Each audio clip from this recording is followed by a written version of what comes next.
الرحمن الرحیم السلام علیکم ورحمۃ اللہ وبرکاتہ۔ محترم دوستوں، بزرگوں، نوجوان ساتھیوں، خواتین اسلام، پیاری نوجوان بچیوں، آج خطبہ جمعہ کا عنوان ہے مصائب دنیا میں مومن کا ہتھیار، مومن کا سہارا۔ دوستوں، بزرگوں، میرے بھائی، میرے دوست، کس قدر بھیانک رات ہے۔ پوری بستی پر ہول اندھیرے میں ڈوبی ہوئی ہے، زبردست موسلادھار بارشیں ہو رہی ہیں، سخت طوفانی ہوا کے ہیبت ناک جھکڑ چل رہے ہیں، شائیں شائیں کی وحشت ناک آوازوں سے دل دہل رہا ہے۔ سفید والے تڑتڑا گر رہے ہیں، سفید اولے تڑتڑا کے گر رہے ہیں، بادلوں کی گڑگڑاہٹ روح کانپ رہی ہے۔ یہ دنیا ہے میرا بھائی، دنیا کے اندر جو مصائب آتے ہیں وہ اللہ رب العالمین کی طرف سے آتے ہیں، اتنے بھیانک ہوتے ہیں کہ انسان کا دل کانپ جاتا ہے۔ سمجھ میں آ رہا؟ پھر بھی وہ انسان اللہ کے لیے سجدہ کرنے سے بہت دور ہوتا ہے، پھر بھی ڈر چلا جاتا ہے۔ جب آئے حادثات آئے، اس وقت اللہ کو یاد کرتا ہے، اللہ تو ہماری حفاظت کر، اللہ تو ہماری حفاظت کر۔ جب اللہ حفاظت کر لیتا ہے تو پھر وہی رفتار جو پہلے سے بے ڈنگی تھی۔ میرے بھائی، بولنے کا مطلب یہ ہے، آج دیکھو غزہ کا مسئلہ آنکھوں کے سامنے، لاکھوں ٹن بم گرا دیے گئے، یہ حادثہ ہے میرے بھائی، اللہ کو معلوم ہے، ہر چیز اللہ کو معلوم ہے۔ اللہ دنیا کو دکھانا چاہتا ہے کہ دیکھو یہ چھوٹا سا عذاب ہے جو تہس نہس کر دیا جا رہا، جب قیامت آئی تو تمہاری حالت کیا ہوگی۔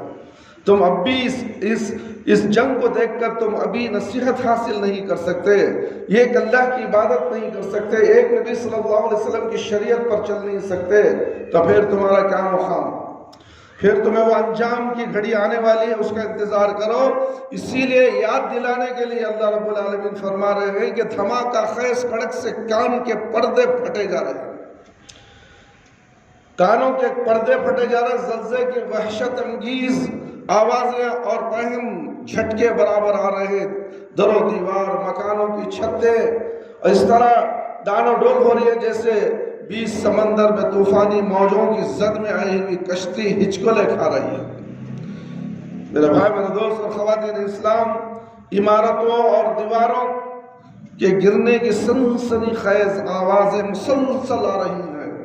یہی حال غزہ کا ہے، ہمیں معلوم نہیں میرے بھائی، میرے دوست، ہم یہ اچھی طرح سے کھا رہے، پی رہے، سو رہے، سمجھ میں آ رہا ہے؟ غزہ میں جا کر دیکھو، ایک دن گزار نہیں سکتا انسان، اتنا خوف، اتنا ڈر، کہاں سے بم آ کے گرے گا، کوسی دیوار، کوسی چھت ہمارے اوپر گرے گی، کہاں ہم زمین کے اندر دھسا دیے جائیں گے۔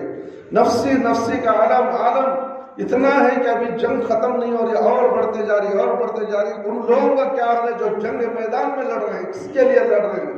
مسجد اقصیٰ کے لیے میرے بھائی، میرے دوست، فلسطین کے مسلمانوں کو بچانے کے لیے لڑ رہے ہیں۔ ہمیں کہاں لڑ رہے ہیں؟ ہمیں نماز پڑھنا معلوم نہیں، ہمیں نماز کے لیے وقت نکال کر آنا مسجد کو، چند قدم ہمارے بالکل مسجد کے سامنے لوگ رہتے ہیں، مگر مسجد کے اندر گھسنے کی ان کو طاقت نہیں ہے۔ تو یہ کیا قیامت کے دن ان کا انجام کیا ہوگا؟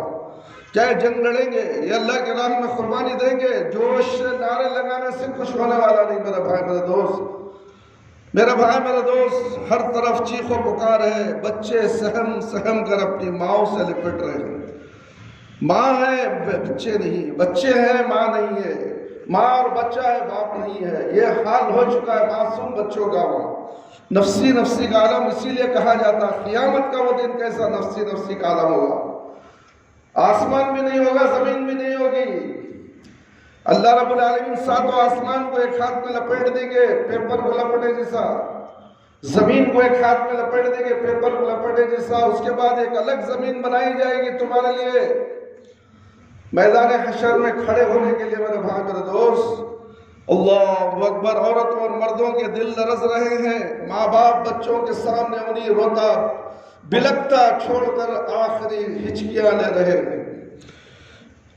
پیارے بچے شفیق ماں باپ کی نظروں کے سامنے دم توڑ رہے ہیں، پیارے بچے ماں باپ کی نظروں کے سامنے دم توڑ رہے ہیں اور ملبوں کے نیچے دب رہے ہیں. ہر طرف قیامت کا عبرتناک منظر ہے. اللہ کے بندے بے بس خوف زدہ اور حیران و پریشان. اللہ اکبر کبیرہ.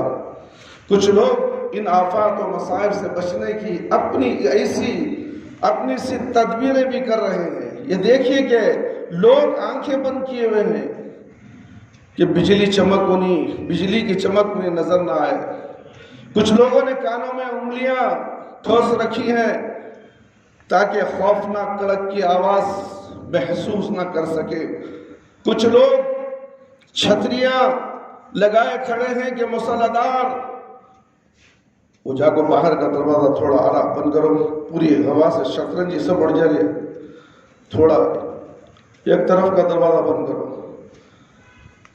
مسلح دار بارشوں ضرور اولوں کی ضربوں سے بچ رہے ہیں. کچھ لوگ چھتوں میں اڑانے والے بلیاں لگا رہے ہیں، اڑنے والے اور بلیاں لگا رہے ہیں کہ چھتے گرنے سے محفوظ رہے. کچھ لوگ گھروں سے نکل کر کھلے میدانوں پر اور کھلی شاہراہوں کی طرف بھاگ رہے ہیں کہ گرتی عمارتوں میں دب نہ جائیں. کچھ لوگ گھبرا کر پھر اپنے گھروں میں پناہ لے رہے ہیں کہ اولوں کی ہلاکت خیز بارش سے بچ جائے. میدانوں میں جاؤ، اللہ کے اوپر سے بارش آ رہی ہے، وہ بھی اولے گر رہے ہیں. اولے بچنے کے لیے پھر گھر میں داخل ہو گئے. پھر جان بچانے کی فکر، جان بچانے سے گھر سے باہر نکلے. کدھر بھی جاؤ چین نہیں ہے، کجے بھی جاؤ سکون نہیں ہے. پریشانی کا عالم. میرے بھائی میرے دوست، یہ زلزلہ کیوں آیا؟ طوفان کی کیا وجہ ہے؟ بجلیاں کیوں کڑک رہی ہیں؟ اور زمین و آسمان یہ قیامت کا منظر کیوں پیش کر رہے ہیں؟ کبھی ہے سوچا آپ نے؟ صرف ایک غازہ، ایک فلسطین کو اپنے آنکھوں کے سامنے رکھو میرے بھائی میرے دوست، تمہاری روح نہ پھٹ جائے گی. دنیا کے عیش و آرام سے تم دور ہو جاؤ گے. صرف اللہ اللہ اللہ کو یاد کرنے والے بن جاؤ گے. نہیں، ہمیں سوچنے کی فرصت نہیں ہے حضرت. کمائی ایسی ہے جو بچوں کو پالنا دنیا کا ہے، عیش و آرام سے رہنا ہے، گھر کا کرایہ دینا، لائٹ کی بل بننا، پانی کا خرچہ، موٹر کا خرچہ، گاڑی کا خرچہ. نہ جانے فرصت کہاں ہے حضرت آپ جو بول رہی سوچنے کے لیے. جب قیامت آئے گی دیکھا جائے گا، جب حادثے ہوں گے دیکھا جائے گا. یہ حادثے آئے دیکھا جائے گا بولنے کے لیے نہیں، اس سے پہلے تیاری کر لو اس حادثے سے مقابلہ کرنے کے لیے. اپنے آپ کو توحید پرست بن جاؤ، ایک اللہ کے نبی صلی اللہ علیہ وسلم کی شریعت پر عمل کرنے والے بن جاؤ اور 5 وقتہ نمازی بن جاؤ. کہانی ختم. حادثے آئے، طوفان آئے، کچھ بھی آئے، ڈرنے کی ضرورت نہیں. مومن کسی سے ڈرتا نہیں ہے. مومن کا سہارا صرف اللہ رب العالمین ہے. ایسے اوقات میں اسے کچھ تکلیف ہونے والے نہیں ہے. لوگوں کا خیال ہے کہ کچھ طبعی اسباب ایسے فراہم ہوئے جن سے سارے حادثات رونما ہوئے. طبیعت کے ماہرین ان حادثات کی طبی اور مادی توجیح کر رہے ہیں. بڑی اکثریت کا انداز فکر یہ ہے کہ لیل و نہار کی گردش اور طبعی تغیرات کے تحت یہ حادثے اور آفتیں خود بخود رونما ہو گئی. ان سے بچنے اور اپنی حفاظت کرنے کی جو مادی تدبیریں ہیں ہم کر سکتے ہیں، ان میں کوئی کوتاہی نہ کرنی چاہیے. لیکن سوچنے کی بات یہ ہے میرے بھائی میرے دوست، یہ آفتیں اور یہ حادثے خود بخود طبی کیفیت کے تحت رونما ہوتے ہیں یا سوچے سمجھے منصوبے کے سبب کہ سب کچھ ہوتا ہے. یہی وہ دو راہ ہے جہاں سے مومن کی ارادوں دوسروں سے الگ ہوتی ہے. لوگ 1000 طرح سے کہتے ہیں حادثوں کو، معلوم ہے یہ ایسا ہوگا، یہ اس لیے ہوا، اس لیے ہوا، ان کے اٹکل پچھو باتیں کرتے ہیں. مگر مومن کا ارادہ، مومن کا راستہ کچھ اور ہوتا ہے اور وہ ان آفات و حادثات پر کسی اور انداز سے سوچتا ہے. کون؟ مومن. اور دوسرے کسی انداز سے سوچتے ہیں. یہ کائنات کی ایک دانہ بینا اللہ کی بنائی ہوئی ہے. یہاں جو کچھ ہو رہا ہے نہایت حکمت کے ساتھ سوچے سمجھے منصوبے کے تحت، یہاں جو کچھ ہو رہا ہے سوچے سمجھے منصوبے کے تحت ہو رہا ہے. میرے بھائی میرے دوست، یوں ہی الل تب یہاں کوئی تغیر نہیں ہوتا. مصائب و آلام جو دنیا کے اندر موجودہ دنیا کے اندر مصائب و آلام اور پریشانیاں، حادثات، پریشانیاں، سختیاں محض اتفاقی طور پر سامنے نہیں آئے، بلکہ اللہ کے حکم اور ارادے کے تحت یہ سب کچھ ہوتا ہے. اللہ کا حکم آتا تو بم گرتا ہے اور نقصانات ہوتے ہیں. ہم سمجھتے ہیں کہ اسرائیل نے ہواؤں میں بم کر رہا، روکنے والا کوئی نہیں. اللہ چاہے تو روک لے فرشتوں کے ذریعے سے، مگر نہیں، یہ دکھانا چاہتا اللہ تعالیٰ دنیا والوں کو. اور جو اس کی صد میں آ کر مر گئے ان کو اپنے طرف بلا رہا ہے، جنت داخل کر رہا ہے، جنتوں میں بھیج رہا ہے. تم سمجھتے ہو کہ دیکھو کیا حالت میں مر گئے تھے، کیا حالت میں مر گئے تھے. نہیں میرے بھائی میرے دوست، اللہ نے ان کو جنت کے لیے چن لیا. جن کے اوپر یہ یہودیوں کے ذریعے سے جو بم مسلمانوں کے اوپر گرتے ہیں وہ جنتی ہے، شہید ہے. اور یہ آزمائش ہے دوسرے ممالک کے مسلمانوں کے لیے، عبرت کے لیے. ہم سوچتے ہیں کہ ہم آرام سے ہیں. نہیں میرے بھائی میرے دوست، یہ آپ کا امتحان ہے، آپ کا امتحان ہے. آپ بھی اس امتحان کے اندر اس کے امتحان کی زد میں آ چکے ہیں. مگر غفلت کی نیند سے اٹھو میرے بھائی میرے دوست. اللہ کی ذات و صفات پر ایمان نہ رکھنے والے جب سوچتے ہیں تو ان کی نگاہ صرف ظاہری اسباب کی طرف جاتی ہے. وہ ان کی مادی توجہوں سے ہی اپنے ذہن و دماغ کو مطمئن کرتے ہیں اور صرف مادی تدبیروں سے ہی اپنی حفاظت اور بچاؤ کا سامان کرتے ہیں. لیکن مومن یہ یقین رکھتا ہے کسی بڑی مصلحت کے تحت کار، کسی بڑی مصلحت کے مدبر کائنات کے حکم اشارے ہی سے یہ سب کچھ ہوا ہے. اس کا ایمان ہے کہ سب کچھ اللہ کی طرف سے ہوتا ہے. کل من عند اللہ، سب کچھ اللہ ہی کی طرف سے ہے.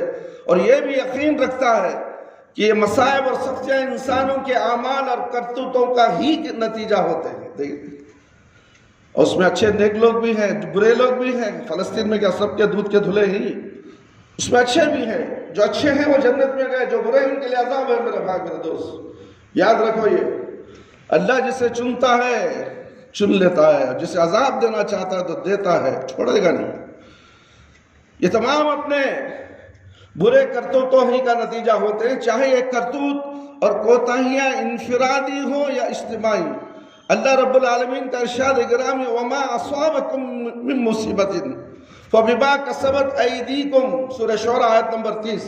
اور تم پر جو مصائب بھی آتے ہیں وہ تمہارے اپنے ہاتھوں کی کمائی سے آتے ہیں. اللہ اکبر، تمہارے ہاتھوں کی کمائی سے آتے ہیں. اور پھر مومن کا یہ بھی یقین ہوتا ہے کہ ان آلام و مصائب اور تنگیوں اور پریشانیوں کو دور کرنے والا صرف اللہ رب العالمین ہے. جس کے حکم سے پریشانیاں آئیں، یہ پریشانی اور جان لیوا آفت نہ اپنی تدبیروں سے دور ہو سکتی ہے اور نہ اللہ کے سوا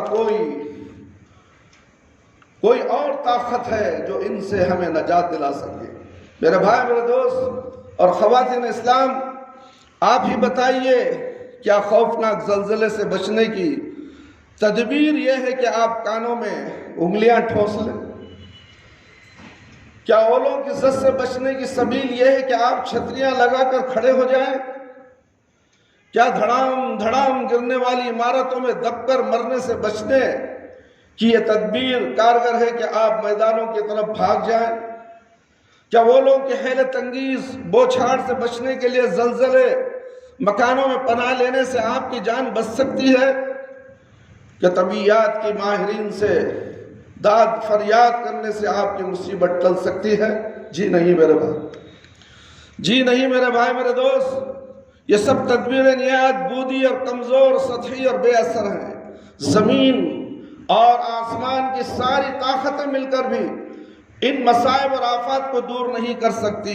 بے شک آپ اپنی حفاظت بچاؤ کے لیے ضرور دوڑ و دھوپ کریں، لیکن آپ کی ان تدبیروں کو کارگر بنانا بھی اللہ ہی کا کام ہے.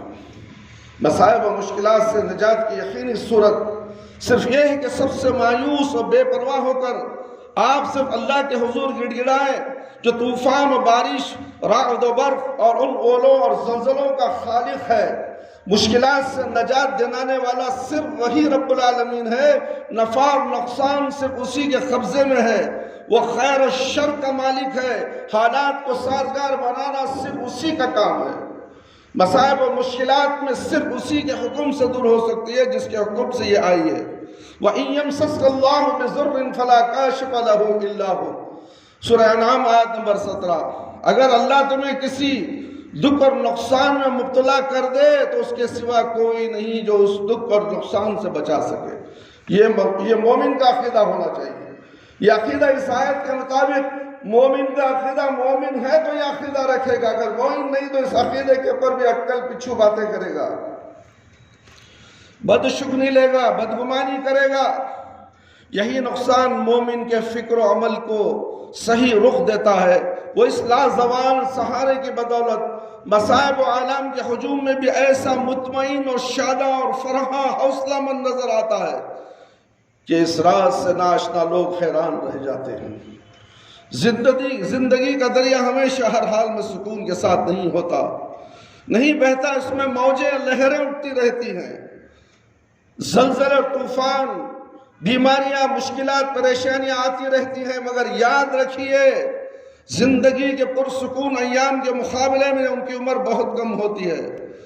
ایسے حالات عارضی ہوتے، مشکلات کیسی ہی سنگین ہو، بہرحال ایک دن ان کو ختم ہونا ہے اور بہت جلد ان کو ختم ہونا ہے۔ بے شک بعض اوقات یہ مصیبتیں اتنی گمبھیر اور حالات اس قدر سنگین ہو جاتے ہیں کہ آدمی یوں سوچنے لگتا ہے کہ شاید یہ مصائب اب کبھی ختم نہ ہوں گے، یہ مجھ پر جو مصیبتیں آ رہی ہیں، جو پریشانی آ رہی کبھی ختم نہیں ہوں گے۔ یہ انسان مایوس ہو جاتا ہے۔ اللہ کی رحمت سے کبھی مایوس نہیں ہونا چاہیے، جد و جہد کرنا چاہیے، کوشش کرتے رہنا چاہیے۔ جو جد و جہد کرتا ہے، کوشش کرتا ہے، اللہ سے مدد مانگتا ہے تو اللہ رب العالمین اس کے راستے کھول دیتے ہیں، اس مصیبت سے اسے دور کر دیتے ہیں۔ میرے بھائی، میرے دوست، آؤ اللہ سے مانگو تو صحیح، آؤ نمازوں کی پابندی کرو تو صحیح، ایک اللہ کی عبادت کرو تو صحیح، ایک نبی صلی اللہ علیہ وسلم کی شریعت پر آؤ تو صحیح، مگر ایسا نہیں۔ طول غم حیات سے گھبرانا ہے جگر، طول غم حیات سے گھبرانا ہے جگر، ایسی بھی کوئی رات ہے جس کی سحر نہ ہو۔ اللہ غیب سے ایسی تدبیر مہیا فرماتا ہے، دیکھتے ہی دیکھتے مصائب کے بادل چھٹ جاتے ہیں اور سکون اور راحت کی وہ مسرت انگیز صبح نمودار ہوتی ہے جس کا وہم و گمان بھی نہیں ہوتا۔ ہمیں وہم و گمان بھی ہوتا ہے کہ اس سے ہمارے ساتھ اچھائیاں پیش آنے والی ہیں، ہمارے مصیبتیں یوں ٹلنے والے ہیں، ہمیں معلوم نہیں ہوتا، مگر ہم توجہ سے اللہ کی طرف متوجہ ہونا چاہیے۔ ہم غیر اللہ کی طرف جاتے ہیں، باباؤں کے پاس جاتے ہیں، مصیبتوں میں تعویذ گنڈ لگاتے ہیں، یہ تمام شرک ہے۔ میرے بھائی، میرے دوست اور خواتین اسلام سے بچیے، اور سکون و راحت کی وہ مسرت انگیز صبح نمودار ہوتی ہے جس کا وہم و گمان بھی نہیں ہوتا۔ پھر کچھ نہیں کہا جا سکتا، کچھ نہیں کہا جا سکتا کہ کس شر میں کیا خیر پوشیدہ ہے۔ بہت سی چیزوں کو انسان اپنے حق میں نہایت مضر اور برا سمجھتا، لیکن وہی اس کے لیے خیر اور بھلائی کا سبب ہوتی ہے۔ مومن کے لیے کیا گنجائش کہ وہ مایوسی اور حوصلہ شکنی کا شکار ہو اور شکستہ خاطر ہو کر ہمت توڑ بیٹھے۔ صراط الذین انعمت علیہم، سورہ فاتحہ آیت نمبر 7۔ ہمیں ان کی راہ پر چلا جن پر تو نے انعام کیا ہے۔ ہم سورہ فاتحہ پڑھتے ہیں، ہم سورہ فاتحہ پڑھتے ہیں، مگر اس کا معنی سوچے بغیر پڑھتے ہیں۔ ہمیں سورہ فاتحہ کے اندر جتنا بھی معنی ہے اسے ہمیں یاد کرنے کی ضرورت ہے۔ ہمیں یاد نہیں کرتے، قرآن نہیں پڑھتے، قرآن کو سمجھتے نہیں، قرآن کو بھول جاتے۔ میرے بھائی، یہ دعا مانگنے والوں کی راہ تو بہت صاف اور جانی پہچانی ہے۔ اس راہ میں تو مایوسی، ہمت شکنی اور ناکامی کا سوال ہی نہیں ہے۔ جس شاہراہ پر آپ چل رہے ہیں اور چلتے رہنے کی دعائیں کر رہے ہیں، یہ وہ راہ ہے جس پر انبیاء علیہ السلام، صدیقین، شہداء اور صالحین چلے ہیں۔ ان کی سیرت و تاریخ کے ہر باب میں آپ کے لئے عبرت و نصیحت چلے۔ عبرت و نصیحت اور بصیرت روشنی کے ایسے سامان ہیں جن سے صرف آپ کی دھڑاس ہی نہیں بنتی، بلکہ اس راہ پر حوصلے اور نشاط کے ساتھ چلتے رہنے اور مشکلات کو انگیز کرنے کا ناقابل شکست حوصلہ بھی پیدا ہوتا ہے، اور قدم پر یہ یقین مضبوط ہوتا ہے کہ اللہ اپنے بندوں کو کبھی ضائع نہیں کرتا۔ ان پر مختلف مصیبتیں اور آزمائشیں آتی ہیں، مگر یہ ان کے عروج کا عروج و کامرانی اور درجات کی بلندی کا ذریعہ ہوتی ہیں۔ میرے بھائی میرے دوست، چند ناقابل ناعاقبت اندیش جوانوں نے ایک نو عمر بچے کو شفیق باپ سے جدا کر کے جنگل کے ایک کنویں میں ڈال دیا، اور اپنی دانست میں وہ سمجھے کہ ہم نے اس کا کام تمام کر دیا۔ اللہ اکبر! نو عمر بچہ بھی کیا سوچ سکتا تھا کہ اس اندھیرے کنویں کی تہ سے کبھی نکل کر سکون و راحت کی فضا میں سانس لے سکے گا؟ سوچو میرے بھائی میرے دوست، اس اندھا کنواں، جھانگے تو کچھ نظر نہیں آنے والا، ویسے کنویں کے اندر ایک چھوٹے سے بچے کو اس کے اندر پھینک دیا گیا۔ اس اندھیرے کنویں کے تہ سے کبھی نکل کر سکون و راحت کی فضا میں سانس لے سکے، مگر مدبر کائنات اپنے منصوبے کو پورا کرنے لے ایک ایسی لطیف نتیجہ انگیز مخفی تدبیریں کرتا ہے کہ کوتاہیں انسان کی نظریں وہاں تک نہیں پہنچ سکتی۔ یہ آپ ہی کی تاریخ ہے میرے بھائی میرے دوست۔ یاد کیجئے، اسی اندھیرے کنویں کی تہ سے مصر کا تخت جنم لیتا ہے، اسی مصیبت کی تاریخ سے راحت و سکون کی دلنواز روشنی پھیلتی ہے اور پورے مصر کو اپنی آغوش میں لے لیتی ہے۔ پھر اسی مصر میں نفس کے ہاتھوں مغلوب ایک عورت اس نوخیز پاکیزہ نوجوان پر گھناؤنا الزام لگا کر اس کی ذلت اور رسوائی کی سزا دینے کا موقع پیدا کرتی ہے۔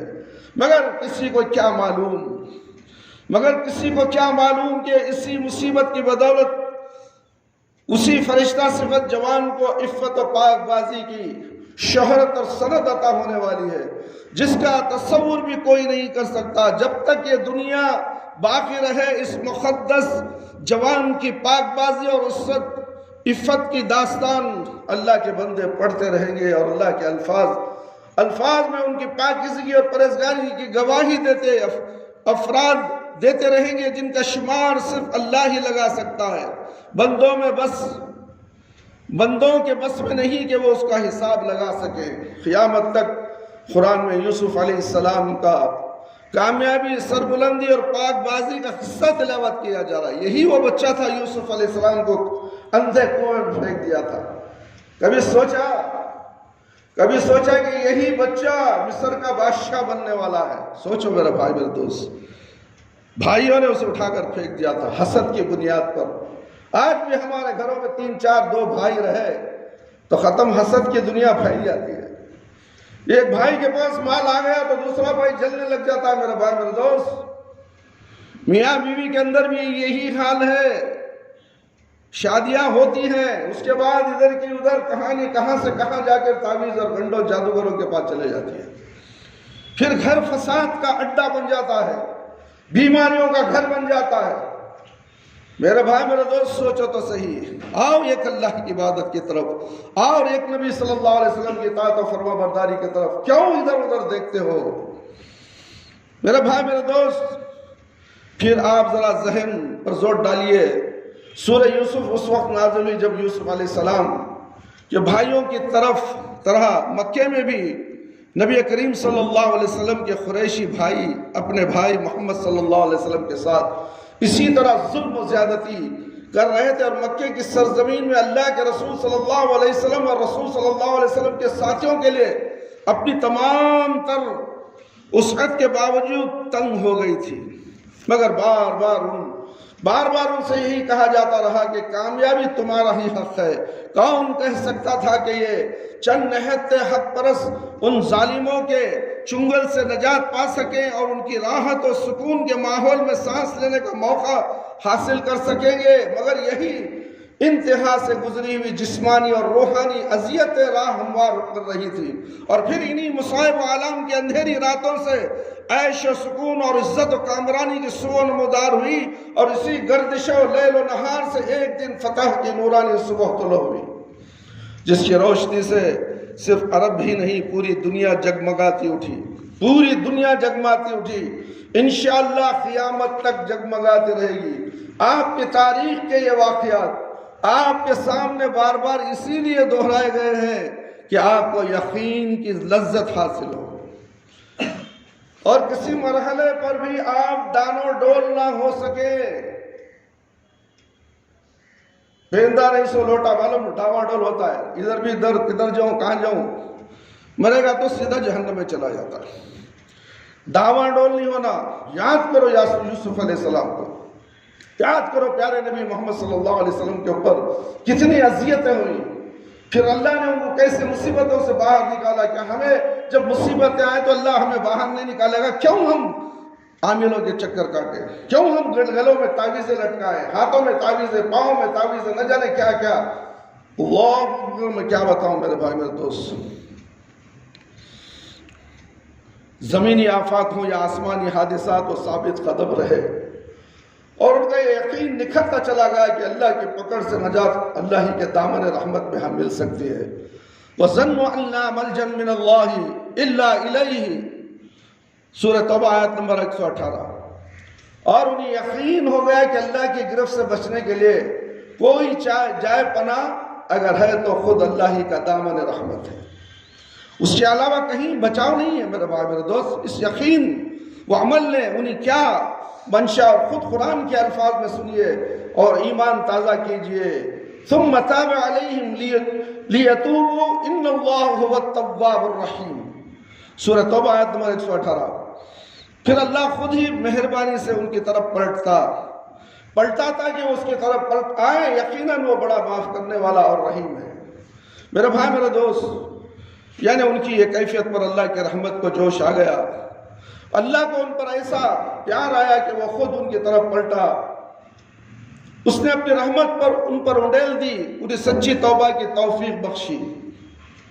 ایسا بیٹھنا اور بے پایاں رحمتوں سے اس قدر نوازا کہ رہتی دنیا تک راہ حق کے قاتلوں کے لیے ان کی زندگیاں مشعل راہ بن گئی۔ عبرت و نصیحت کے کیسے کیسے آبدار موتی بکھرے ہوئے ہیں تاریخ کے ان پارینہ اوراق میں، اور کس قدر خوش نصیب ہیں وہ بندے جو انہیں رولنے اور ان سے فائدہ اٹھانے کا سلیقہ رکھتے ہیں۔ میرے بھائی میرے دوست اور خواتین اسلام، ایک اور چھوٹا سا واقعہ جو قربانی کے تعلق سے، ایک بڑے بوڑھے قریب الوطن نے خواب میں دیکھا کہ ایک اشارہ پایا کہ اپنے اکلوتے لقت جگر کو ہماری محبت میں قربان کر دو۔ یہ کسی عام انسان کا خواب نہ تھا، اللہ کے پیغمبر کا خواب جھوٹا نہیں ہوتا۔ پھر ایک صبح مکے کی سرزمین پر یہ رقت انگیز منظر کیا دیکھا کہ ایک بوڑھا باپ اپنے اکلوتے جگر گوشے کی گردن پر تیز چھری چلانا چاہتا ہے، اپنے محبوب بچے کو ذبح کرنا چاہتا ہے، ڈھانپے کے سہارے کو قربان کرنا چاہتا ہے، بڑھاپے کے سہارے کو قربان کرنا چاہتا ہے۔ یہ اولاد باپ کے بڑھاپے کا سہارا ہوتی ہے۔ اللہ کا حکم آیا کہ ذبح کرو، اللہ کے حکم پر سر خم تسلیم کرو۔ میرے بھائی میرے دوست، ہر باپ اپنے بارے میں ذرا تصور کرے، مگر ابراہیم علیہ السلام کیسے تیار نہ ہوتے کہ اللہ کا حکم تھا۔ ابراہیم علیہ السلام سچے تھے، وفادار تھے، مخلص اور حنیف تھے۔ وہ اللہ سے کہہ چکے تھے اسلمت لرب العالمین، میں رب العالمین کے حضور سپر انداز ہو چکا ہوں، اپنا سب کچھ اس کے حوالے کر چکا ہوں۔ آزمائش بڑی سخت تھی میرے بھائی میرے دوست، زمین و آسمان لرز گئے ہوں گے، مگر ابراہیم علیہ السلام استقلال کے پیکر تھے، صبر و رضا کی مثال تھے۔ بے شک بیٹا پیارا تھا، بیٹا پیارا تھا اللہ سے، اللہ اس سے زیادہ پیارا ہے۔ بیٹا پیارا تھا مگر اللہ اس سے پیارا ہے، بیٹے سے بھی پیارا اللہ ہے۔ ایسا سوچنے والا آج ہے، کاش کہ ابراہیم علیہ السلام جیسا ایمان ہمارا ہوتا۔ ہم اپنے بچوں کی محبت میں جو چاہے کر گزر جاتے ہیں، اپنی بچیوں کے تعلق سے جو چاہے کر گزر جاتے ہیں۔ ابھی کرسمس گیا، ہم نے بہت سے برقعے والوں کو دیکھا کہ وہ جو کرسمس کا جو گڈا ہوتا ہے، اس کا ڈریس جو ہوتا ہے، وہ چھوٹے چھوٹے معصوم بچوں کو پہنا کر وہ اسکولوں سے کالجوں سے لے کر نکل رہی ہیں، نمائش کر رہی ہیں۔ مسلمان عورتیں برقع پہنی ہوئے نقاب کے ساتھ ہیں اور معصوم بچی کو جہنم کے گڑھے میں ڈھکل رہی ہے۔ یہ کیسے مسلمان ہیں میرے بھائی میرے دوست؟ کیا یہ محبت نہیں ہے اپنی بچی سے؟ کیا یہ اپنے بچے سے محبت نہیں ہے؟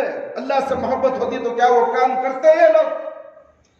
ایسے مدرسوں میں، ایسے کالجوں میں اپنے بچوں کو جما دے، بھاڑ میں گئی ایسی کالج جو دنیا کی ترقی کے لیے ایمان کو اپنے پیروں کی ٹھوکر مار دے۔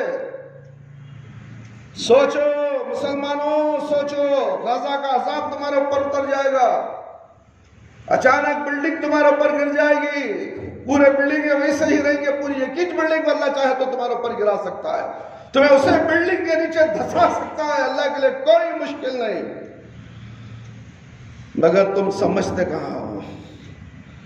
ابراہیم جیسا باپ بنو، اپنا سب کچھ اس کے حوالے کر چکا ہوں، کس کے حوالے؟ اللہ کے لیے۔ آزمائش بڑی سخت تھی، زمین و آسمان لرز گئے ہوں گے، مگر ابراہیم علیہ السلام استقلال کے پیکر تھے، صبر و رضا کی مثال تھے۔ بے شک بیٹا پیارا تھا، مگر اللہ اس سے زیادہ پیارا ہے، شفیق اور نرم دل باپ جان سے زیادہ عزیز بیٹے کی گردن پر تیز چھری پھیرنا ہی چاہیے تھے کہ ندا آئی، آواز آئی، ابراہیم علیہ السلام ہم نے اپنا خواب سچا کر دکھایا، تم نے اپنا خواب سچا کر دکھایا، اللہ نے تمہاری قربانی قبول کری، مینڈے کے گلے پر چھری پھیر کے اپنی جذبات کی تسکین کرو۔ قربانی جان نثار، سپردگی، فداکاری، سرفروشی، وفاداری کے کیسے بے مثال جذبات ہے، اس امام انسانیت کے سینے میں سوچے تو ایسی رغبت طاری ہوتی ہے کہ تصور کی قوت جواب دینے لگتی ہے،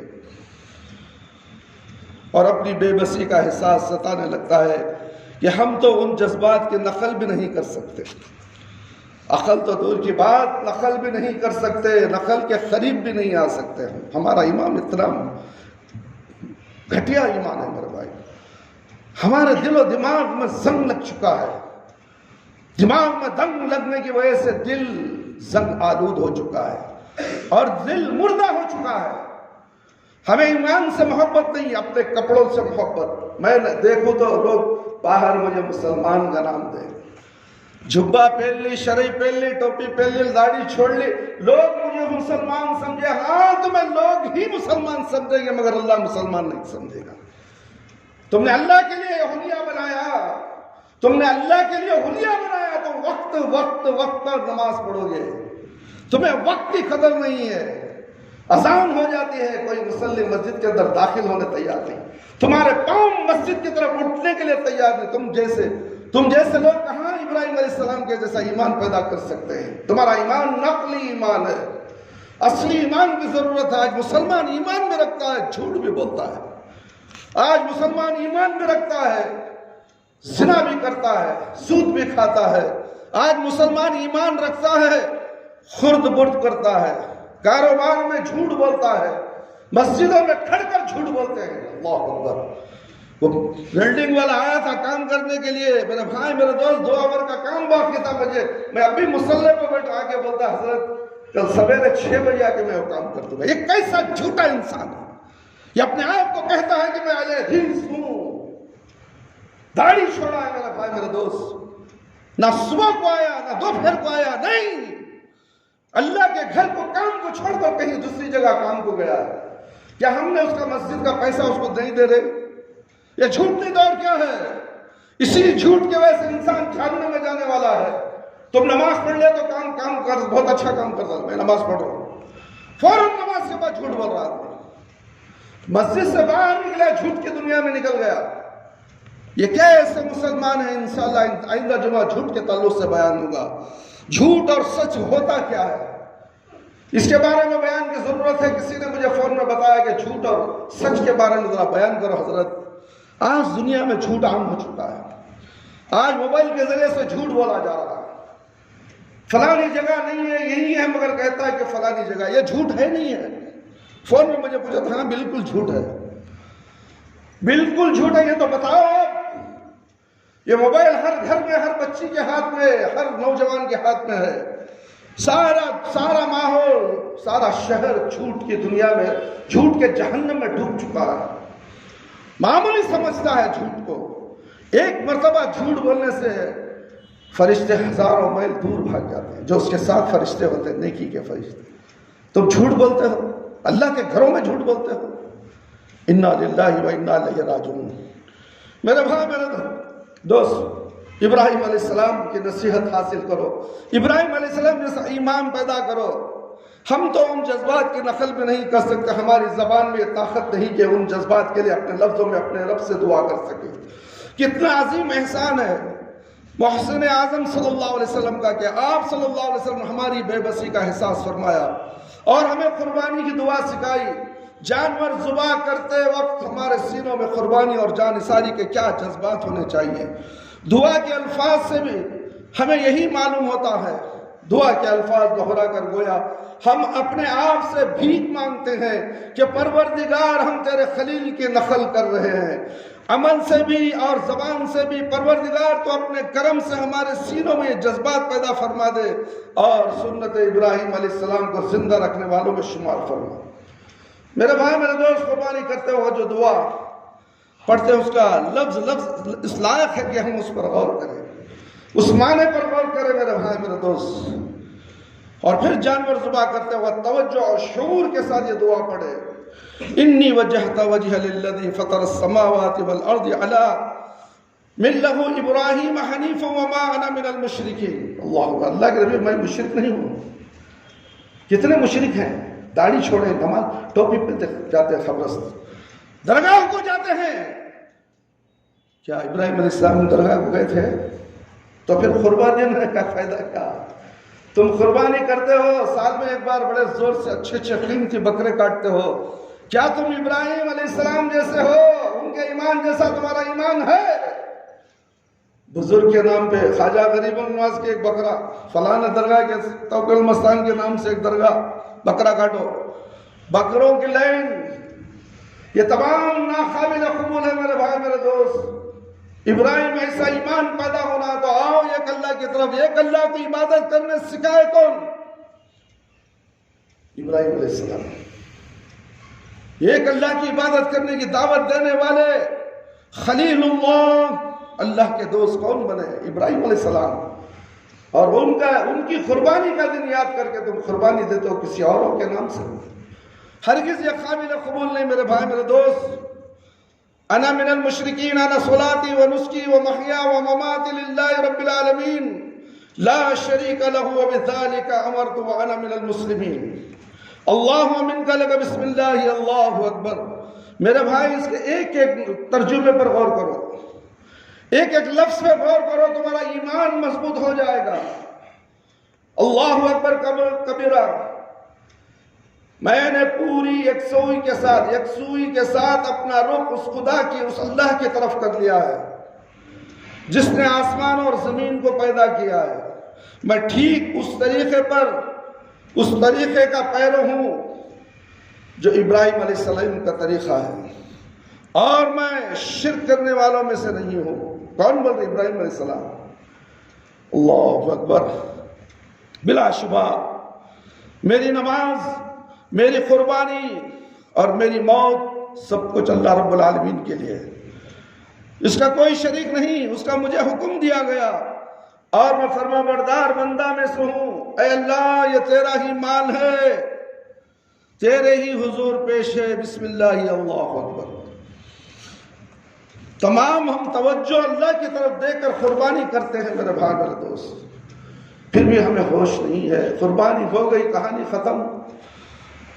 تم نے قربانی کا ارادہ کیا اللہ کے لیے، جس ارادے سے تم گائے، اونٹ یا بکرا خریدتے ہو، اسی وقت تمہاری نیت قبول ہو گئی اللہ کے پاس. بس وہ گوشت، وہ چمڑا جو بھی ہے، جو خون ہے، بس وہ رائے وہ تمہارے لیے نہیں ہے. ہو گئی قربانی تمہاری نیت کے مطابق. اور تم نے قربانی وقت کسی اور کا نام، کسی بابا کا نام، کسی ولیوں کا نام، کسی درویش اور فقیر کا نام لے کر قربانی کی تو تمہاری قربانی کامیاب نہیں ہوئی. انما الاعمال بالنیات میرے بھائی میرے دوست. تمہارے اعمال کا دار و مدار نیتوں پہ ہے. ضروری یہ نہیں ہے تم نے گھر سے نکلا کہاں جانے کے لیے؟ جمعہ کی نماز پڑھنے کے لیے. یہ نیت ہے میرے بھائی. مسجد میں آ کر کھڑ کے 2 رکعت نماز ادا کر رہا ہوں جمعہ کی، قبلے کی طرف منہ کر کے تابع امام کے پیچھے، یہ بولنے کی کیا ابھی ضرورت نہیں ہے. اللہ کے نبی صلی اللہ علیہ وسلم ایسا بولے نہیں. یہ سب دوسرے مذاہب کے نمونے ٹوٹکے ہیں میرے بھائی میرے دوست. یہ اسلام کی نماز کے اندر جائز نہیں ہے. عشاء کی نماز کو تم مسجد میں آئے، تمہارا ارادہ ہے کہ عشاء کی اذان ہو رہی ہے اور میں نماز کو جانا ہے، کون سی نماز کے لیے جاؤ گے؟ عشاء کی نماز اللہ کو معلوم ہوگی. تمہارے دل کے اندر جو بات تمہارے زور سے بھی تم نے نہیں کہا، صرف تمہارے دل میں یہ بات ہے کہ میں عشاء کی نماز پڑھنا ہے، ہو گئی نیت. تم مسجد آئے، وضو کر لیے، تحیت المسجد پڑھے، 2 رکعت نماز پڑھ لیے، بیٹھ گئے. اگر امام ابھی اقامت کا وقت ہے، دعا کرو، اس وقت دعا قبول ہونے والی ہے. اذان اور اقامت کے درمیان جو دعا کرتا ہے انسان، اس کی دعا کو اللہ ضرور قبول کرتا ہے. مگر آئے تو نا، اذان ہونے کے بعد اب بھی نہیں آتے، 2 رکعت چھوڑ کر 3 رکعت چھوڑ کر، یا تو تشہد میں مل لیں گے، اب بھی جماعت پڑھ رہی ہے. 8:30 بجے عشاء کی نماز کو مولوی صاحب کھڑکوئی 8:45 بجے ختم کر ڈالتے، قریب جا کر بیٹھ گئے. اس کے بعد ٹھونک مار کر نکلیں گے. یہ نماز نہیں ہوتی میرے بھائی میرے دوست. یاد رکھو میرے بھائی میرے دوست، نماز سے محبت کرو. اگر تمہارے پڑھنے میں نماز نہیں ہے، لازم سوچ لو تم کتنے متقی پرہیزگار کیوں نہ ہو. تم کتنے متقی پرہیزگار کیوں نہ ہو، جہنم کا منہ تو دیکھنا ہی پڑے گا.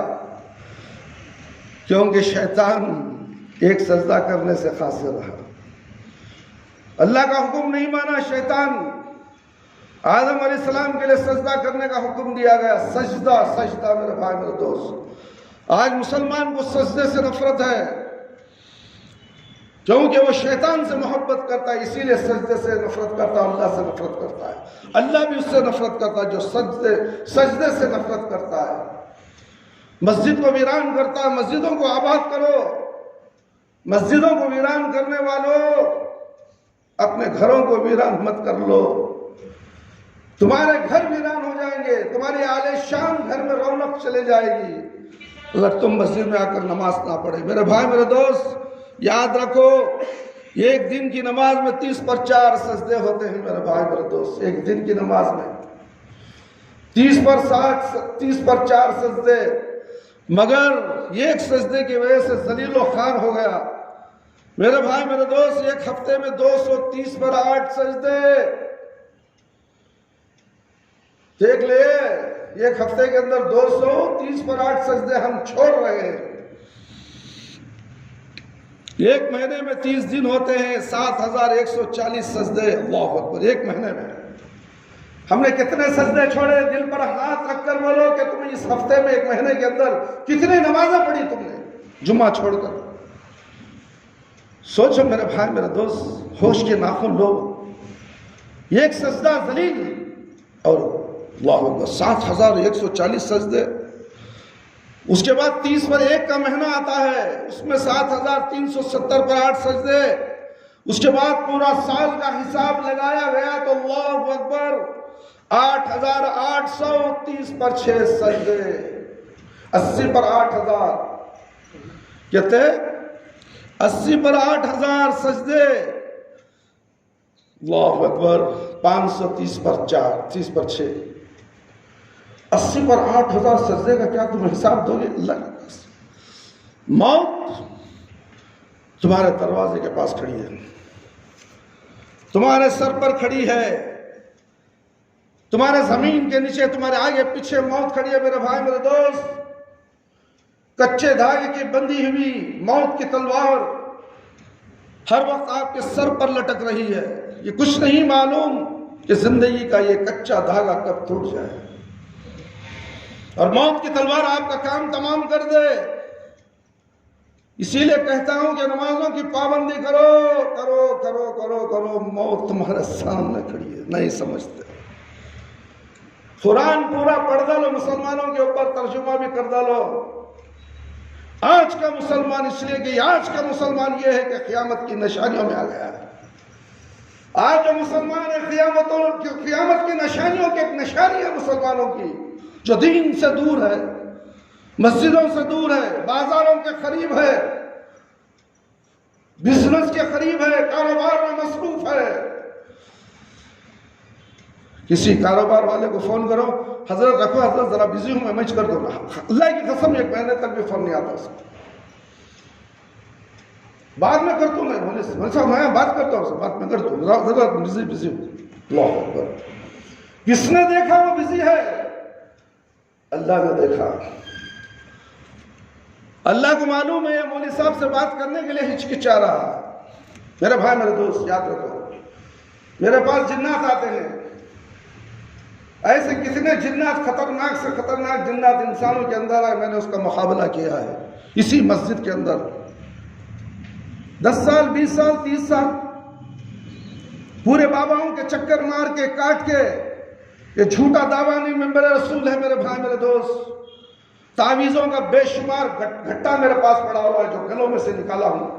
ان کے گھروں میں سے جو تعویذیں توغرے نہ جانے کیا کیا تھے، 20 سال 30 سال جنات نے وہ چکر رکھا تھا، کوئی بابا کوئی مولوی کوئی پیر کوئی حضرت جی اسے دور نہیں کر سکا۔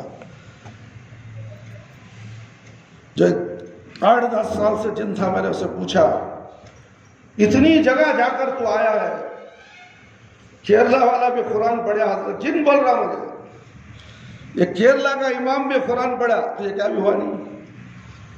کچھ بھی ہوا نہیں حضرت، میں پیٹ میں آرام سے بیٹھا تھا۔ اللہ اکبر، سوچو تمہیں معلوم ہوتا ہے بیماریاں دیتے رہتا ہے اندر سے، یہاں تک کہ تم ہسپتالوں کے چکر کاٹو، جے دیوا جائیں گے، کہاں جائیں گے، بابا بڑے بڑے ہاسپٹلوں، رپورٹ نارمل، جے دیوا میں آخر کیا انجیوگرافی کر کے دیکھیں گے، سینے میں درد ہے، معلوم نہیں ہو رہا رپورٹ میں، انجیوگرافی کر ڈالیں گے، وہ بات کیا بھی نہیں ہوا، تو اس کے بعد ہارٹ کا آپریشن کر ڈالیں گے۔ وہ پریشان رہا، وہ لڑکا، وہ آدمی غریب آدمی تھا، مزدور تھا، تو اسے ہسپتال میں ایڈمٹ کرنے والے تھے، اچانک اللہ نے کسی کو کسی سے ملاقات کرا دی، جس کا میں علاج کیا تھا، ان سے ملاقات ہوئی تو انہوں نے کہا آپ تخوا مجھے چلے جائیے، شیخ عبد الرحمن سے ملاقات کیجئے، انشاءاللہ آپ کو تسلی بخش علاج پڑے گا، یہ بیماری باہر کی نہیں ہے، اندر کی بیماری ہے جو شیطان نے تمہیں پکڑی ہے، تم جاؤ پہلے تشخیص کر لو۔ انشاءاللہ تشخیص کے بعد پتا چلا کہ جن موجود ہے، اور 2-3 دن کے بعد جن نے مجھے بات کر دیا اور کہتا ہے کہ مولوی صاحب آپ اپنی جگہ خاموش رہو، میرے پیچھے کیوں پڑی؟ 8-10 سال سے میں آرام سے بیٹھا ہوں، میرا جینا حرام کر لینا تمہیں، اللہ اکبر کبیرہ، ہے ایسا بابا کوئی بتانے والا؟ قرآن میرے بھائی میرے دوست، قرآن جیسی طاقت دنیا کے کوسی باباؤں نے، جادوگروں نے، کالا جادو، پیلا جادو، بنگالی جادو، نہ جانے کن کن جادوؤں کے چکر میں پڑ جائے، اس قرآن کے سامنے کوئی ٹک نہیں سکتا۔ میرے بھائی میرے دوست پناہ مانگ کر بھاگتے گئے، بڑے خطرناک جنات تھے، کسی کو کتا جن، آنکھ میں کتا ہے، قرآن پڑھے تو بھونکنا شروع کر دیا، معلوم ہوا کہ یہ کتے کے اوپر گاڑی چلاتا جا، سمجھ میں آ رہا؟ کب 8-5 سال پہلے، پریشان، اور یہ بھی ہاتھ پیر توڑ کے زخمی ہو کے پڑا ہوا تھا، کتا پیچھ میں سے نکل کے چلا گیا، وہی کتا اس کے جسم میں سوار ہو گیا، اسے جان سے مارنے بیٹھا ہے، الحمدللہ اللہ کے فضل سے 7 دن میں اللہ رب العالمین نے اس کو شفا دی۔ یہی مانت یا ٹشبی آفیسر ہے، کام کر رہا ہے وہ، اتنی دعائیں اس کی ماں، اس کی ساس، اس کی بیوی دعاؤں کی بوچھاڑ کر دے رہی، مسجد میں کھڑ کر ہم پریشان ہو گئے، ایسا حادثہ ہمارے گھر میں کبھی نہیں ہوا، اللہ نے ہمیں تمہاری طرف بھیج دیا، تم نے مجھے ملا دیا، اللہ بھیجنے والے کو بھی دعا دینے لگے۔ میرے بھائی میرے دوست، بولنے کا مقصد یہ ہے کہ موت تمہارے سر پہ کھڑی ہے، مصیبت تمہارے سروں پر کھڑی ہے، آفتیں تمہارے سر پر کھڑی ہیں، کبھی بھی کسی وقت بھی آ سکتی ہیں۔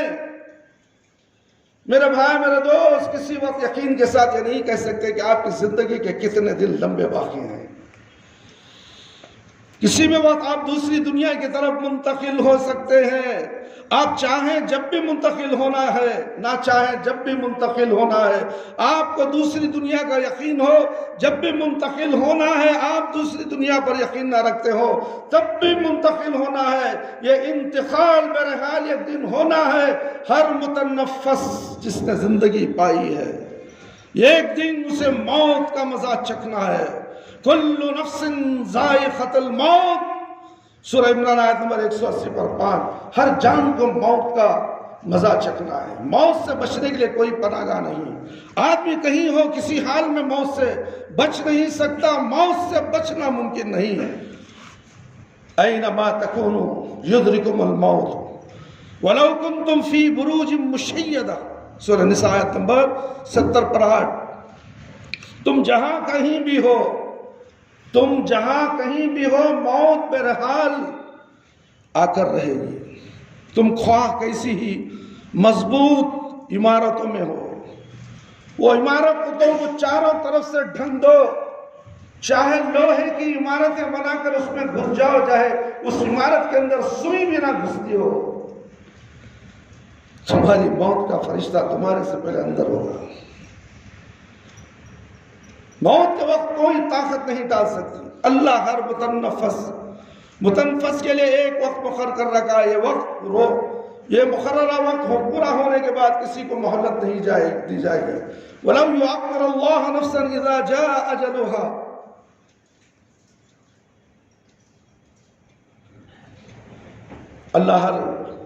اللہ ہرگز کسی شخص کو مہلت نہیں دیتا جب اس کی مہلت عمل پوری ہونے کا وقت آ جاتا ہے۔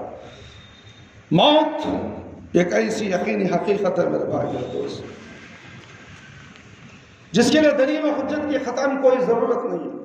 لاتعداد انسان اس کا مزہ چکھ چکے ہیں، جو موجود ہیں انہیں یقیناً ایک روز اس کا مزہ چکھنا ہے، اور جو آئندہ دنیا میں آئیں گے وہ بھی یقیناً ایک روز موت کا مزہ دیکھیں گے، موت کا منہ دیکھیں گے۔ سوچنے کی بات صرف یہ ہے کہ موت کا استقبال اب کن جذبات اور کیفیات کے ساتھ کرتے ہیں۔ زندگی کے آخری لمحات ہی انسان کا اصل مقام متعین کرتے ہیں کہ بندہ عظمت یا ذلت کے کس درجے پر ہے۔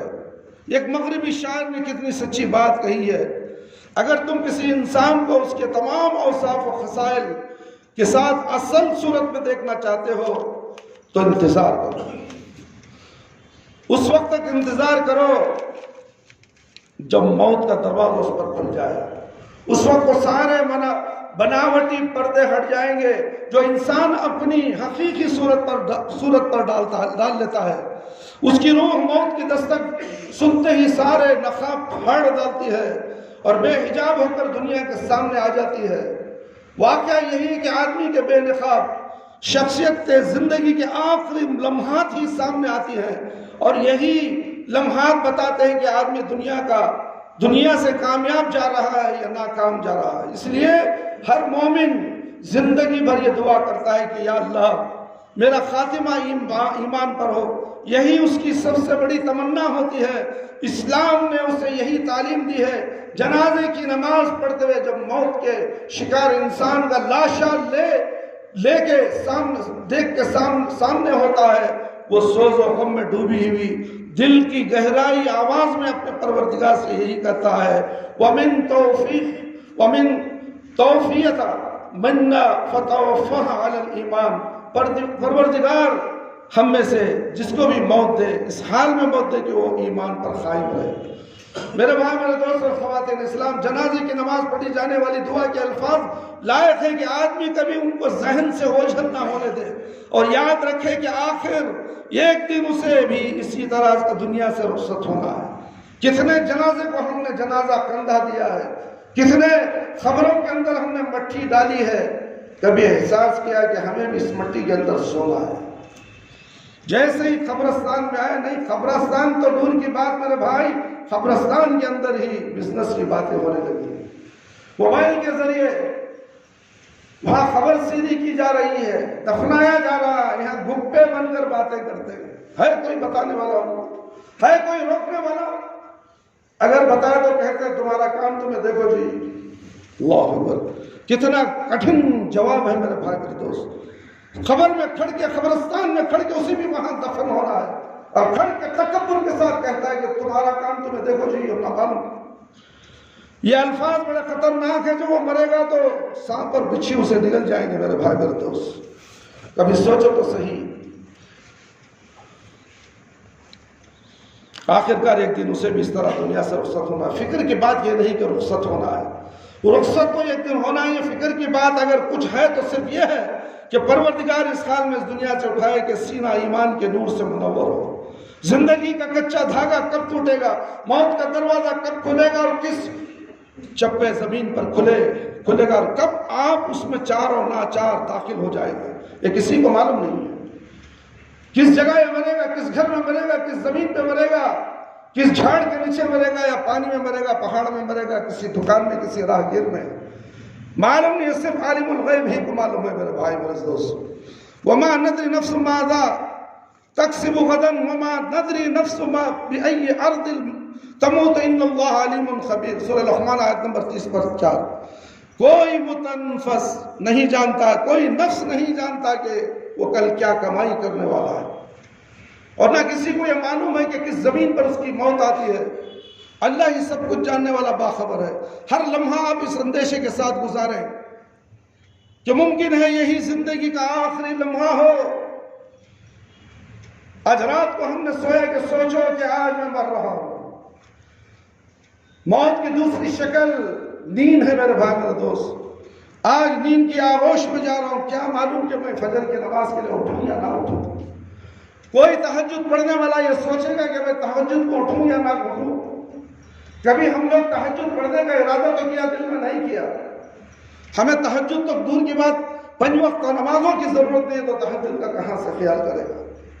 میرے بھائی سوچو، وقت بہت کم ہے میرے بھائی میرے دوست۔ موتوں کا انبار تم نے غزہ میں دیکھ لیا، فلسطین میں دیکھ لیا، یہودیوں کا بھی دیکھ لیا، مومن مسلمانوں کی بھی موتوں کو تم نے اپنی آنکھوں سے موبائل کے ذریعے سے دیکھ لیا، پھر بھی تمہارے جسم تھر تھرا اٹھنے کے لیے تیار نہیں ہے۔ پھر بھی فجر کی نماز میں مسجدیں خالی،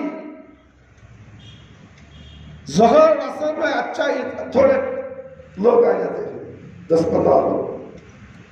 کہاں گیا محلے کا محلہ ہے، بازار کا بازار ہے، جا کر کھڑ جاؤ بازار میں، کتنے لوگ مسلمان نظر آئیں گے۔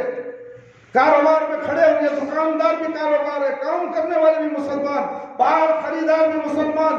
حی علی الصلاۃ کی اذان ہوتی ہے تو پیر نہیں اٹھتا اس کے لیے مسجد کو جانے کے لیے۔ اللہ بڑا ہے، اللہ لے، دکان بزنس بڑا ہے، کاروبار بڑا ہے، میرا کام بڑا ہے۔ کیا ابراہیم علیہ السلام سوچے اپنے بیٹے کو، اپنے بیٹے سے میرا اللہ بڑا ہے، میرا اللہ پیارا ہے، ذبح کرنے کے لیے تیار ہو گئے، بیٹا بھی تیار، باپ بھی تیار ہے۔ کوئی گھر میں ایسا باپ اور ایسا بیٹا، ابراہیم جیسا ایمان پیدا کرنے والا ہے، اسماعیل علیہ السلام جیسا ایمان اور صبر کرنے والا بیٹا ہے نہیں۔ یہ تمام واقعات جو گزرے تمہارے لیے آنکھوں کو کھولنے کے لیے، جھانکو اپنے گھروں کی طرف، کون کتنا مسلمان ہے، کتنا سچا پکا اللہ سے محبت کرنے والا ہے، اپنے باپ داداؤں سے محبت کرنے والا، اپنے باپ داداؤں کے دین پر محبت کرنے والا، اپنے باپ داداؤں پر زندگی گزارنے والا، ہاتھ چومنے والا، پیر چومنے والا، ماتھوں کو ٹیکنے والا۔ میں نے ایک جن سے کہا نکل جائے یہاں سے، اس کے جسم کو چھوڑ دے۔ حضرت ہود کا ہے، پوچھ رہا مجھے، شام میں سانپ تھا میرے بھائی میرے دوست، سانپ کی طرح ڈانس کر رہا تھا یہاں پر بیٹھ کے۔ میں نے کہا تو سانپ ہے؟ ہاں سانپ ہے۔ میں نکل جاؤں گا، مجھے خود کا ہے بتاؤ، اسی ہیگڈے نگر میں بتاؤ۔ میں نے بولا میں کیا سانپ ہوں جا کے دیکھنے کے لیے، تو دیکھ لے۔ اسے یہاں کہیں نظر نہیں آیا۔ دبئی روڈ میں ایک دیول کے پاس خود نظر آئے، یہیں بیٹھ کے بتاتے کہ دبئی لیوٹ میں خود ہے، وہاں پر سانپ ہے، بہت بڑا سانپ ہے، لوگ وہاں پر دودھ ڈالنے کے لیے آتے ہیں۔ اور اس جن نے یہ بھی کہا کہ وہ مسلمان عورتیں برقع اوڑھ کر بھی دودھ ڈالتے ہیں۔ میں نے کہا تجھے تو میں مسلمان بنا دیا، تو کافر تھا، میں نے تجھے کلمہ پڑھایا ہے، مومن بنا دیا ہے، جا وہ مسلمانوں کا دودھ پی لے۔ تو وہ مسلمان نہیں، کنتری مسلمان ہے جو برقع اوڑھ کر دیول میں آ کے وہ خود کے سامنے دودھ ڈال رہے۔ ان کا دودھ کیوں؟ میں وہاں جاتا نہیں حضرت، جہاں پوجا نہیں ہوتی ہے ویسا خود میں دیکھتا ہوں، تو تلاش کر لے۔ 4 دن کا ٹائم دے حضرت، 4 دن میں میں آ کے اتوار کی شام کو نماز کے بعد، عشاء کی نماز کے بعد آؤں گا، چند لمحے آپ کے ساتھ رہوں گا، آپ قرآن پڑھیں، میں انشاءاللہ نکل جاؤں گا، پھر زندگی بھر کبھی اس کے پاس نہیں آتا۔ یہ وعدہ کر کے کل گیا ہے، پرسوں کو گیا ہے، اتوار کے دن آنے والا ہے، بتا رہا ہے کہ دیکھو مسلمان عورتیں، اور ہم نے بھی دیکھا ہے، تم نے بھی دیکھا ہے، کتنی اور برقع پوش عورتیں درگاہوں میں ہوتی ہیں، کتنی برقع پوش عورتیں دیولوں میں، چرچوں میں ہوتی ہیں، اپنے بچوں کی بیماری کے واسطے، اپنے شوہر کی بیماری کے واسطے غیر اللہ سے مدد مانگنے جاتی ہیں۔ کیا یہ مسلمان ہے؟ میرے بھائی میرے دوست،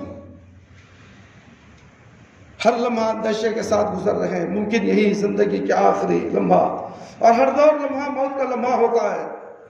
آپ کچھ چھوڑ چھاڑ کر دوسری دنیا میں منتقل، یہ دنیا ہے، دوسری دنیا ایک ہے، اسے عالم برزخ کہا جاتا ہے۔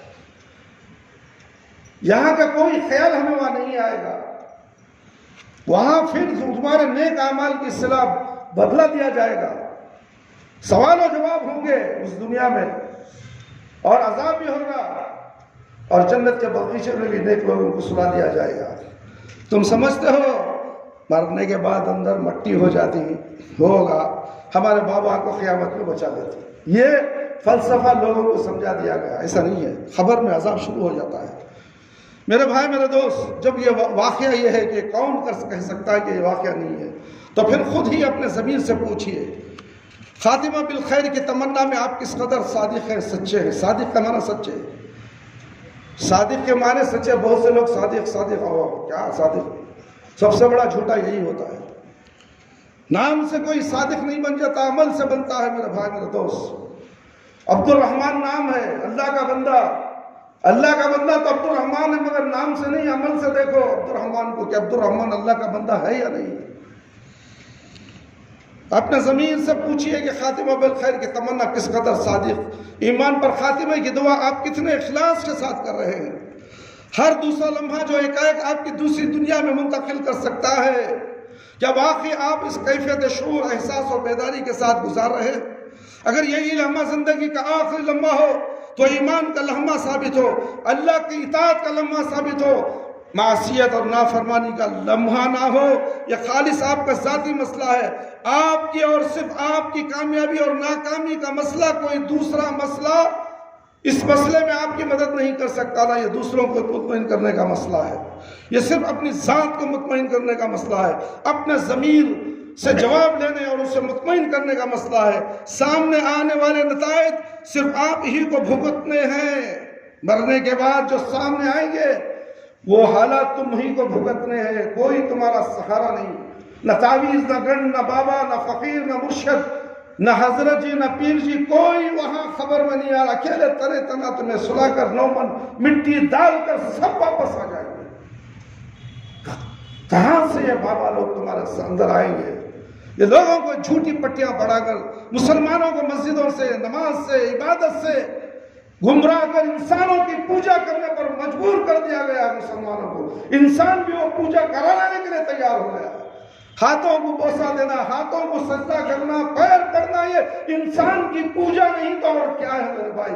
یہ سر جھکانا عبادت ہے۔ یہ لوگ کہتے ہیں کہ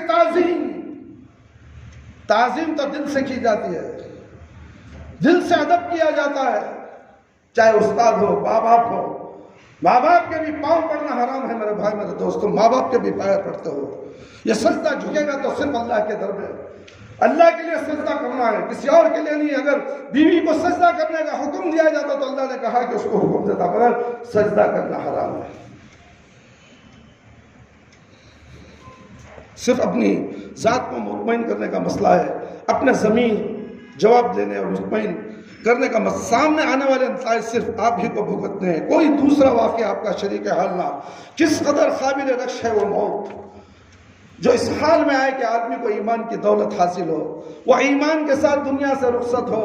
موت کے اس پار کیا ہے، انسان کو کن حالات سے دوچار ہونا ہے، کچھ نہیں معلوم۔ حیرت انگیز دریافت اور ایجاد کے باوجود انسانی معلومات کے ذرائع اس معاملے میں ذرا کام نہیں دے سکتے۔ البتہ وہ لمحہ جب آدمی موت کے دروازے پر ہوتا ضرور کچھ بتا دیتے تھے۔ رخصت ہونا لا کیسا، اس کا کیا انجام ہونے کی توقع ہے۔ تاریخ کی صفحات میں کتنے ہی خوش نصیبوں کے وہ لمحات محفوظ ہیں جب وہ موت کے دروازے پر سے۔ اس وقت اسلامی تاریخ کے 3 بزرگوں کے آخری لمحات کی ایک عام ایمان آفروز کیفیات سے ایمان کو تازہ کیجئے، دعا کیجئے کہ دم واپسی اللہ الرحمن الرحیم ہمیں بھی ان کیفیات سے کچھ عطا فرمائے۔ ام المومنین عائشہ صدیقہ رضی اللہ کا بیان ہے، میرے والد محترم مرض الموت کے آخری ایام میں بے ہوش ہو گئے تو میری زبان سے بے اختیار نکل گئے، افسوس میرے باپ کی سخت بیماری ہو گئی۔ اتنے میں والد محترم کی آنکھیں کھل گئی تو فرمایا، عائشہ یہ ہماری نہیں، یہ بیماری نہیں ہے، وہ چیز ہے جس کے بارے میں اللہ نے فرمایا وَجَاءَتْ سَكْرَةُ الْمَوْتِ بِالْحَقِّ ذَلِكَ مَا كُنْتَ مِنْهُ تَحْدِيدٌ، سورہ قاف آیت نمبر 19۔ اور موت کی جان گنی حق لے کر آپ پہنچی ہے، یہ وہی چیز ہے جس سے تو بھاگتا تھا۔ پھر پوچھا رسول اللہ صلی اللہ علیہ وسلم کو کتنے کپڑوں میں کفنایا گیا تھا؟ میں نے عرض کیا 3 کپڑوں میں۔ پھر پوچھا آپ صلی اللہ علیہ وسلم نے کس دن وفات پائی تھی؟ میں نے عرض کیا پیر کے دن۔ میں اپنے رب سے امید کرتا ہوں کہ آج رات اور دن کے درمیانی میری موت واقع ہو جائے۔ پھر اپنے کپڑوں کی طرف دیکھا اور کہا 2 کپڑے مزید ملا کر مجھے انہی میں کپڑوں میں دفنا دے۔ دفنا دینا، میں نے کہا یہ کپڑے تو پرانے ہیں، یہ کپڑے تو پرانے ہیں۔ الحی اخرج الی الجدید من المیت انما للریب، زندہ انسان مردہ کے مقابلے میں نئے کپڑوں کا زیادہ ضرورت مند ہے۔ یہ کفن تو ریم اور خون کے لیے ہے۔ اللہ اکبر، کتنا بھاری سے بھاری ریشم والا قیمتی سے قیمتی کفن پہنا دیتے ہیں، بلکہ اس کا ایمان کچھ نہیں ہے۔ کیا کفن اچھے خوبصورت پہنا دینے سے کیا وہ جنت میں چلا جائے گا؟ میرے بھائی، وہ کفن تو میلا ہی صحیح، پاک دھویا ہوا رہے وہ بھی چل جائے، کیونکہ مٹی میں لت پت ہونے والا ہے۔ ہم فکر کرتے ہیں کہ ہمارے بابا کا انتقال ہوگا، بہت بھاری اچھے قیمتی سے قیمتی کفن کا کپڑا لی ہوگی، لوٹنے والے کپڑے والے بیٹھے ہوئے ہیں، ایک معمولی سا مقدار کا اچھی، اس میں سے ذرا اچھی کوالٹی کا بولے گا یہ بہت بھاری کوالٹی کا، ایسا کا بازار میں نہیں ہے، اور آپ کو وہ دے دے گا۔ میرے بھائی، میرے دوست، میرے بھائی، زندہ انسان مردہ کے مقابلے میں نئے کپڑوں کا زیادہ ضرورت نہیں۔ یہ کفن تو ریم اور خون کے لیے ہے۔ جب آپ کی سانس اکھڑنے لگی تو دعائے یوسفی آپ کی زبان پر تھی، توفنی مسلما والحقنی بالصالحین، یا اللہ تو مجھے اس حال میں اٹھا کہ میں مسلم اور تیرا فرما بردار ہوں، مجھے صالح بندوں میں شامل فرما۔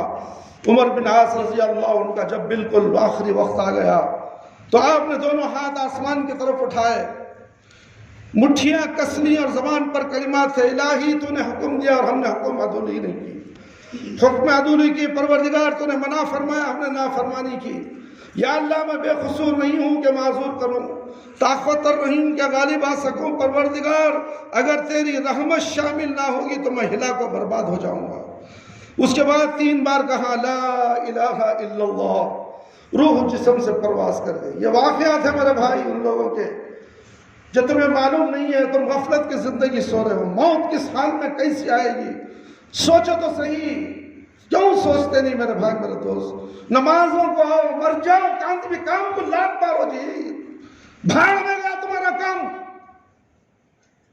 انا للہ پڑھو، مرنا ہے، لا الہ الا کلمہ زبان پر نہیں آئے گا، مرنے کے تم کہے گا میرا کام ہے، تھوڑا کام کر کے آتا ہے، تولنے والا تولتا رہے گا، تول کی باتیں کرے گا، باہر بیچنے والا موزہ 10 کلو 10 روپے بولتا رہے گا، کلو 20 روپے، کلو 25 روپے، پورے محلے میں بولتا پھرے گا، مسجدوں کے سامنے کھڑے ہو کر چلائے گا مسجد میں نماز ہو رہی ہے، اور یہ مسلمان بھی ہوگا، مرنے کے جب یہی اس کے زبان پہ کلمات ہوں گے، جو جیسا دنیا میں کرتا رہا، مرتے وقت وہی باتیں اس کی زبان پر آتی ہیں، لا الہ الا اللہ کبھی نہیں آئے گا۔ اللہ اکبر کبیرہ۔ شہید کربلا، شہید، ایک واقعہ بول کر اپنی بات ختم کر رہا ہوں میرے بھائی میرے دوست۔ شہید کربلا نواسہ، رسول صلی اللہ علیہ وسلم، رسول رضی اللہ عنہ پر ہر طرف سے دشمنوں کا نرغہ تھا، آپ بھی برابر تلوار چلا رہے تھے، پیدل فوج پر آپ ٹوٹ پڑے تھے، تنہ تنہا اس کے قدم اکھاڑ دیے۔ عبداللہ بن عمار کہتا ہے کہ میں نے نیزے حسین رضی اللہ عنہ پر حملہ کیا اور ان کے بالکل قریب پہنچ گیا، میں چاہتا تھا ان کو قتل کر سکتا تھا لیکن بات نہیں کرنا چاہیے، میں سوچا تھا کہ اس کو قتل کر سکتا تھا لیکن میں نے خیال کیا میں یہ گناہ اپنے سر کیوں لوں۔ دائیں بائیں ہر طرف ان پر حملے ہو رہے تھے لیکن وہ جس طرح مڑ جاتے دشمن بھاگ کھڑا ہو جاتا۔ وہ اس وقت کرتا پہنے ہوئے تھے، سر پر امامہ تھا، اللہ کی قسم میں نے کبھی کسی شکستہ دل کو جس کا سارا گھر خود اس کی آنکھوں کے سامنے تہہ تیہ ہو گیا ہو، ایسا بہادر ثابت قدم مطمئن اور جری نہیں دیکھا۔ حالت یہ تھی کہ دائیں بائیں سے دشمن اس طرح بھاگ کھڑے ہوتے تھے جس طرح شیر کو دیکھ کر بکریاں بھاگ جاتی ہیں۔ دیر تک یہی حالت رہی۔ اسی دوران آپ کی بہن زینب بنت فاطمہ رضی اللہ عنہ خیمے سے باہر نکلی، ان کے کانوں میں بالیاں پڑی ہوئی تھی، وہ چلاتی تھی کاش آسمان زمین پر ٹوٹ پڑے۔ پیاس کی شدت سے آپ رضی اللہ عنہ کا برا حال تھا۔ پانی پینے کے لیے آپ رضی اللہ عنہ فرات کی طرف بڑے، اچانک دشمن کی طرف سے ایک تیر آیا اور آپ رضی اللہ عنہ کے مبارک حلق میں پیوست ہو گیا۔ آپ رضی اللہ عنہ تیر کھینچ لیا، پھر آپ نے ہاتھ منہ کی طرف اٹھائے تو دونوں چلو خون سے بھر گئے۔ کیا یہ واقعہ ہمارے ساتھ کبھی ہوا؟ پانی پینے گئے تو حلق میں تیر، جب ہاتھ اٹھایا تو ہاتھوں میں خون ڈبرا کھڑا ہوا ہے۔ کیا کریں میرے بھائی میرے دوست، اتنی سختیاں۔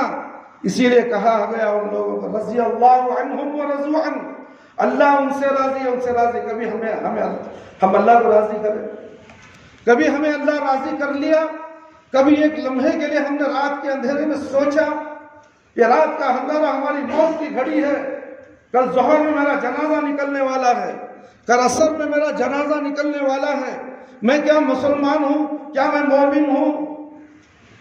سوچو میرے بھائی، ان واقعات کو سن لیا، سننے کے بعد آپ کے جسم میں تھر تھرانا چاہیے، آنکھوں سے اشک بار ہونا چاہیے، مگر کسی کی آنکھوں میں آنسو تو دور کی بات، یہ خطرہ بھی آ کر نہیں کھڑے گا، اس لیے کہ ہمارے دل مردہ ہو چکے ہیں، ہمارا دماغ زنگ آلود ہو چکا ہے۔ ہمیں ایسے واقعات کتنے بھی سنا دو، فلم دیکھے جیسا فلم میں جو حادثات پیش آتے ہیں، جنگیں ہوتی ہیں، اور بڑا پریشان ہوتا ہے، بس اتنا ہی لمحہ ہمارے پاس بھی ایسا ہی ہے۔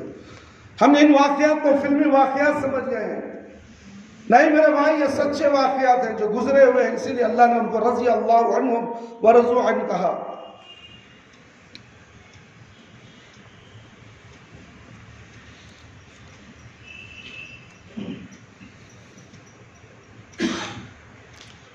میرے بھائی میرے دوست، اچانک دشمن کی طرف سے ایک تیر آیا، اس کے مبارک حلق میں پیوست ہو گیا۔ آپ نے تیر کھینچ لیا، پھر آپ نے ہاتھ منہ کی طرف اٹھایا تو دونوں چلو خون سے بھر گئے۔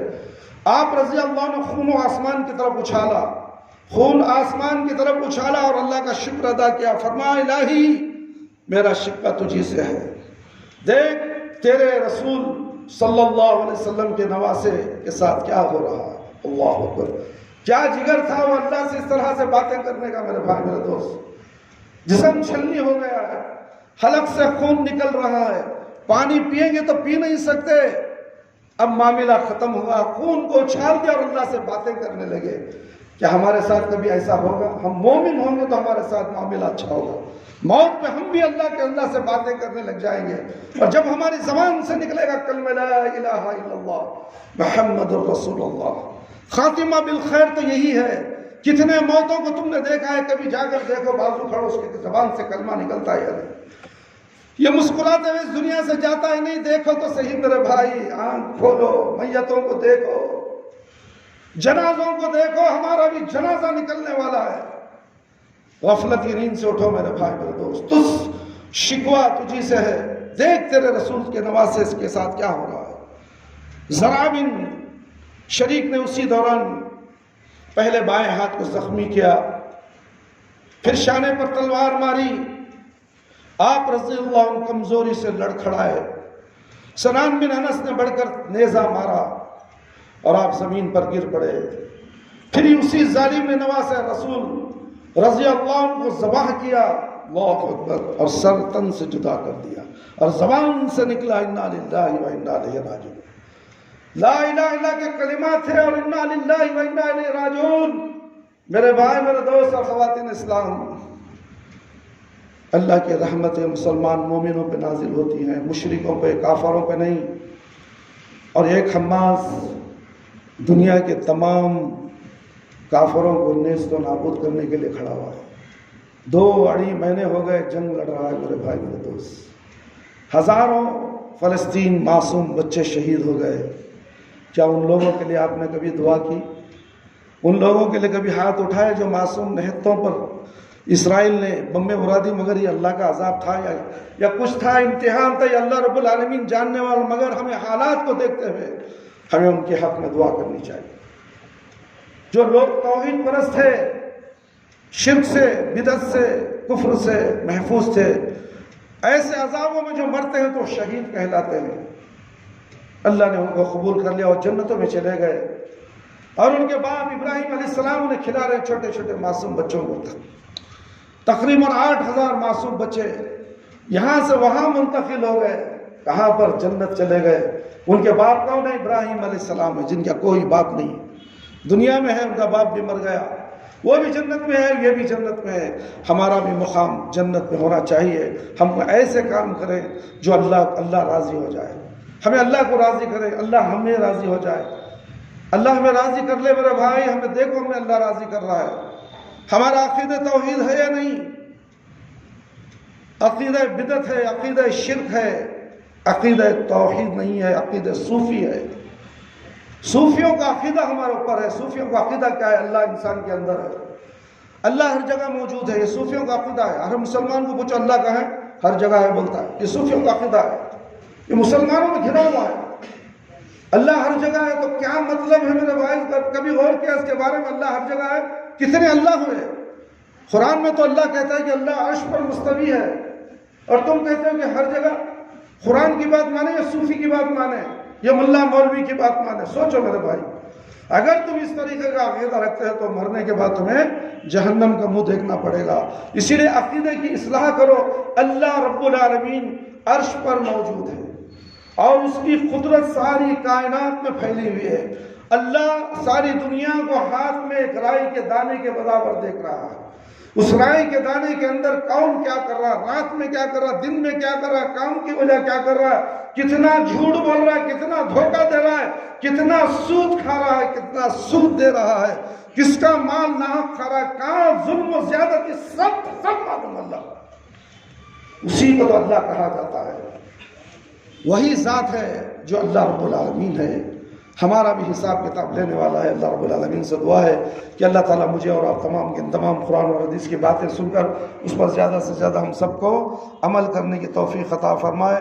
اللہ تعالیٰ میرے اور آپ کے صغیرہ کبیرہ پوشیدہ جتنے بھی رات اور دن میں انجانے میں جان بوجھ کر گناہ ہم لوگوں سے سرزد ہو جائیں، اے اللہ رب العالمین تو ہماری مغفرت کر دے، ہمارے گناہ معاف کر دے، ہمیں اہدنا الصراط المستقیم سیدھی راہ پر چلا دے۔ اے اللہ تو رحم کرنے والا، ہم سب پہ رحم فرما۔